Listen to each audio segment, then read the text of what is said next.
చేసినప్పుడు వారి డిఫెన్స్ స్థావరాలు ఏదైతే ఉన్నాయో వాటిని ధ్వంసం చేస్తూ సరిహద్దుల్లో వారి ప్రాణాల్ని సైతం లెక్క చేయకుండా భారత రక్షణకి అదేవిధంగా భారతదేశ పౌరుల యొక్క ప్రాణాలకి రక్షణ వలయంగా నిలబడుతున్నటువంటి సైనికులకి అదేవిధంగా ప్రధాని నరేంద్ర మోడీ గారికి ఈరోజు సంఘీభావం తెలుపుతూ దేశవ్యాప్తంగా కూడా తిరంగా యాత్రలు తీయడం జరుగుతున్నది.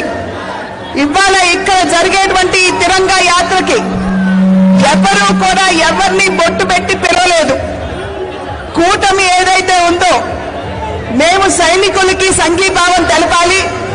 అందులోనూ మన రాష్ట్రానికి చెందినటువంటి ముద్దుబిడ్డ మురళీ నాయక్ తన ప్రాణం కోల్పోయినటువంటి సందర్భంలో ధీటైనటువంటి సమాధానం ఇచ్చేటువంటి వారికి అండగా నిలబడాలి అనేటువంటి ఆలోచనతోటి ప్రతి ఒక్కరూ కూడా పౌరులందరూ స్వచ్ఛందంగా ఇవాళ ఇంత పెద్ద సంఖ్యలో ఇక్కడికి వచ్చి సంఘీభావం తెలపడం అన్నది ఇది నిజంగా ఇక్కడికి వచ్చినటువంటి ప్రతి ఒక్కరికి నేను శిరస్సు వంచి నమస్కరిస్తున్నాను అని చెప్పి తెలియజేస్తూ ఏదైతే నరేంద్ర మోడీ గారు ఒక దృఢమైనటువంటి సందేశాన్ని ఇచ్చారు, ఉగ్రవాదం చర్చలు సమాంతరంగా వెళ్ళలేవు, అదేవిధంగా ఉగ్రవాదం వాణిజ్యం సమాంతరంగా వెళ్ళకూడదు, అదేవిధంగా నీరు రక్తం సమాంతరంగా పారలేవు అనేటువంటి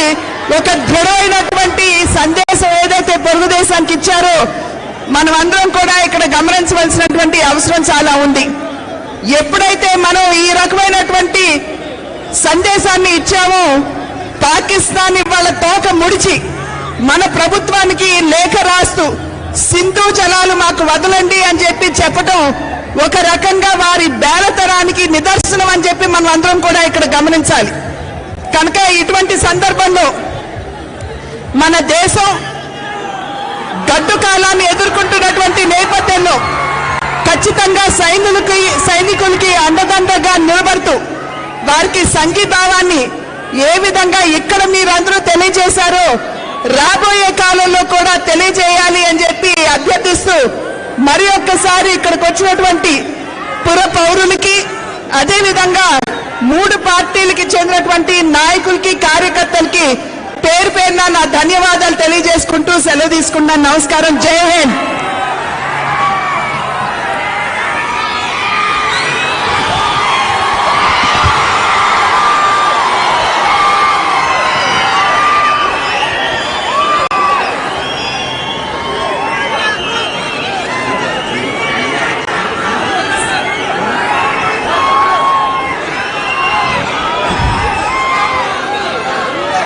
भारत माता की, भारत माता की।